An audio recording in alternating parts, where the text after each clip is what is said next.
Good afternoon, Boiler Nation. This is Alex Rockhold with Hammer Down Huddle, and I'm going to do a quick little 15-minute preview for the Purdue-Oregon State game this evening. Obviously, a little bit of a late start for us over on the East Coast.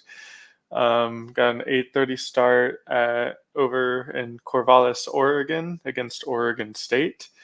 So definitely a late one today, and keeping us waiting all day long today. But I am excited for the matchup tonight, and I'm going to break some of that down, and we're going to jump right into that. So I first want to say a couple things.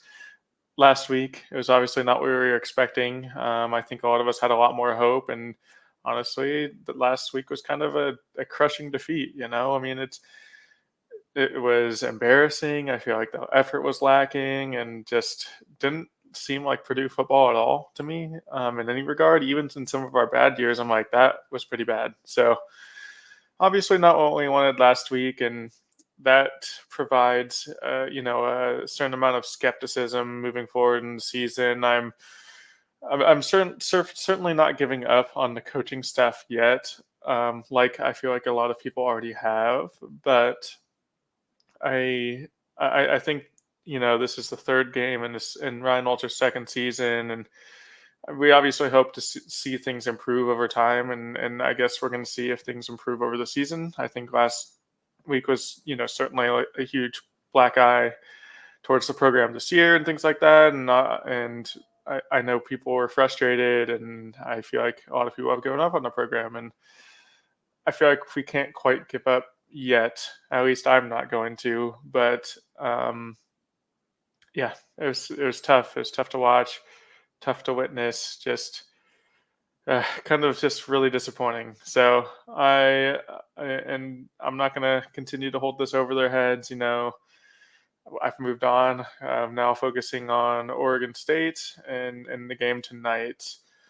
So I'm going to jump into the game tonight and just kind of first want to give a quick preview of Oregon State. I know not a lot of people, when in the non-conference especially, people don't know exactly what to expect, like what the team's like, things like that. So I do want to do a quick little preview to help, familiarize us with the competition tonight and kind of what to expect and things like that. So I'm going to jump right into that.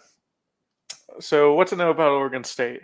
Oregon State just lost their coach to Michigan State last year. So, they had a good season last year. He ended up getting poached, by Michigan State. So, they're sort of rebuilding. They have started the year off against some weak competition at times, and then game 3 versus Oregon. So they've had a mix of competition to start the year.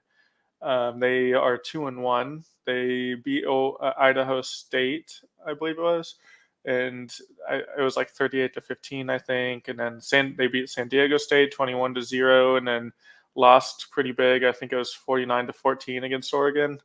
So they've had some ups and downs, and the thing to know about them also from last week is that they're coming off a similar situation. Their game was home against Oregon. They got blown out. Certainly not as bad. I watched some of the highlights, and I would say they looked better than the Boilers. They at least looked competitive, and quite frankly, they were, within striking distance until the second half, and Oregon really pulled away in the second half like good teams do. So they're certainly not a bad team. I don't think this is arguably probably one of our weaker games the rest of the year, out not looking towards like somebody like Northwestern maybe.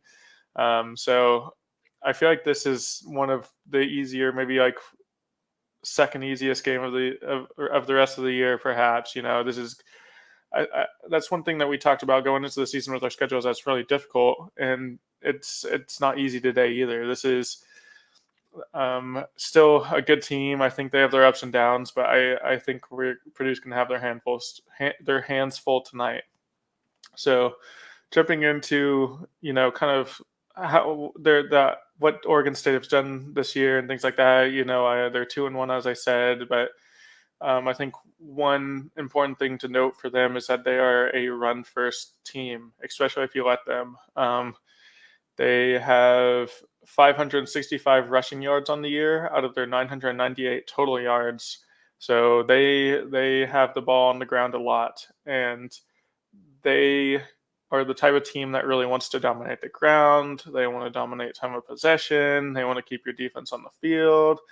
I mean, they've had their fair share of explosive runs this season too, but this is a team that's going to take their chunk plays over and over again and just really punish, a defense if we can't get them off the field or get a stop, or if, and kind of similar to last week, if Purdue can't stop the run very well, or can't keep the offense on the field is what I mean. So they have a strong 1-2 punch in Griffin and Hankerson. Hankerson has 5.1 yards per rush on the year, and Griffin has 6.1 yards per rush on the year. And anybody who knows football, that's a lot. I mean, they are getting chunks like often on their rushes. Like that's a really large averages. I think like even like good rushers or running backs can like be around, I would say like 3+ yards per game, maybe a little more you'd like, but I'm like 5 and 6, like that is a lot. And that's exactly, the type of team they are. They're going to rely on their ground game, and they're going to hope their ground game can open some for the pass game, but they're just a really strong rushing team. My second thing is I mean, they're just because they rush a lot doesn't mean that they're not horrible at passing. I mean, they don't really lean on it very much. Even in a game against Idaho State, I think I read that their quarterback only had 10 attempts. So, I mean, that's a game where you'd think that maybe they'd, pass the ball more. I guess they did get up and they probably were trying to run out of clock and things like that. But even in a game like that, you'd think they'd want to tune up their offense, go to the air. But they mainly keep it on the ground, but they can pass, and their quarterback has pretty good stats throughout the year. I mean, yes, some of it was weaker competition with Idaho State and San Diego State, but also some of this came against Oregon. So their quarterback, his name is Giovanni McCoy, and he is 47 for 70 on the year, or 67% from the air. He has 467 yards passing and 2 touchdowns. So, as I said, not the most impressive, but it's not horrible. So we do need to keep an eye on that. Just they will pass at times during the game. I hope that Purdue forces them to pass at times during the game. But I think it's kind of a secondary, aspect of their offense at this point. Just you want to limit that so it stop the run defense and make sure the passing game doesn't get huge chunk plays, real explosive, like quick, easy touchdowns, like that type of thing too. So I did one thing that is good for Purdue in this case is that their quarterback McCoy is not a big rushing quarterback. He likes to stay in, or he doesn't. It's mostly the running backs that rush. So he's only has 56 yards rushing on the year. So I think that's pretty good for us. Oregon State's defense has had an up and down year. They have given up 1,036 yards. They've forced 3 turnovers, 2 versus Idaho State and 1 versus San Diego State, I think. Yeah, that's right. And then, so they had an okay outing against Idaho State. I think they would have liked to not allow 15 against Idaho State. I don't know. That's just my opinion. Idaho State being a team that's, not well known, not very strong. I think they'd be pretty upset about giving up 15 points, perhaps. They had a great outing against San Diego State, holding them to a shutout, so 21-0. And then they had a horrible outing against Oregon. So some of that could be expected. Oregon's obviously a very good team. So I think for today, it's going to be hard to tell what version of the defense we see. Do we see something more like the first couple games where they were good or okay, or are we going to see, or is Hudson Card and the Purdue offense going to be able to cover them up some and throw out Will downfield, get big chunk running plays, things like that. I think that's one thing that I hope Purdue can do today. So, all right, I'm going to jump into what I think Purdue needs to do to win. I think Purdue, first and foremost, I think Purdue needs to establish the run game early. This is a primetime game. Like, yes, it's not on the big network. It's on CW, but It's a primetime game on the road, and I think the atmosphere there in Corvallis is going to be rowdy. I think Purdue really needs to establish the run to try and deflate some of that excitement. Like, if even when great teams go on the road, night games, big environments, if they can't establish the run, get some sort of control in the game, like it could really keep the fans in the game, and it could make their lives more difficult throughout the game. I think this is largely going to fall on the offensive line. I think we kind of had a pretty poor showing last week. I hope that our offensive line can dominate today. I hope that's possible. I guess I don't know. After last week, I'm a little skeptical, but I hope that they can kind of be the offensive line that we are told they were going to be this year. So I think they need to. I think the offense is kind of going to rely on the offensive line's back this week again, and if they have a bad day or if they have a good day, I think our offense is going to relate directly to that. So I hope that we can hit the ground early and really, take some away from the rowdy atmosphere out there. Purdue needs to control the 1-2 combo of Hankerson and Griffin. This may seem obvious. I touched on it a little bit earlier when I was talking about the rushing offense being very productive this year. I think that's where the game could get out of hand really quickly. I think if we don't limit the Oregon State offense, particularly the running backs, I think Purdue's going to be in for a long game. I really hope not, but I just think that if we allow them to control time of possession, keep our defense on the field, tire us out, kind of like Notre Dame did against us last week, I think it's just going to get ugly again.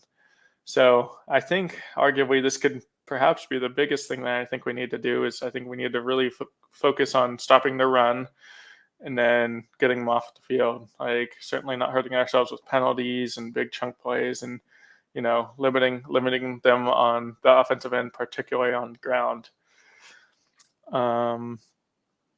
Part of this is going to fall on offense too. When we talk offense, defense, the defense needs breaks, and the offense didn't allow the defense to have any breaks last week, punting 10 times. So the offense really needs to stay on the field and allow our defense to remain fresh. And, I think the whole game will just be better if our offense is performing well, allowing our defense to, get some time to rest and then be able to stop their run game more and not get tired. I know heavy run offenses can really tire out defenses, so I think we really need to keep that under control.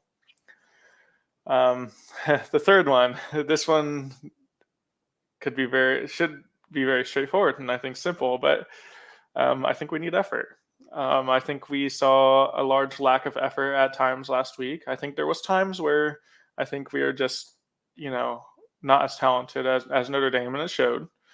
But I think there's a huge portion of the game where I just felt like the effort wasn't there. Like especially when they started to run up the score at the end. Like I understand, and part of the thing is our defense was tired, but it seemed like the effort was lacking. Lots of missed tackles, just like lack of details in like our defense and not doing the basic things and the fundamentals that you need to win games or at least be competitive. So I hope to see a much better effort from the Boilers this week. I guess even then, even if we don't win, I just hope that we are competitive and we look better. And, I want the team to make us proud. I feel like it was hard to feel proud after last week's game and the effort and just kind of the total beatdown that we witnessed. So I really hope that we can, rebound some after last week.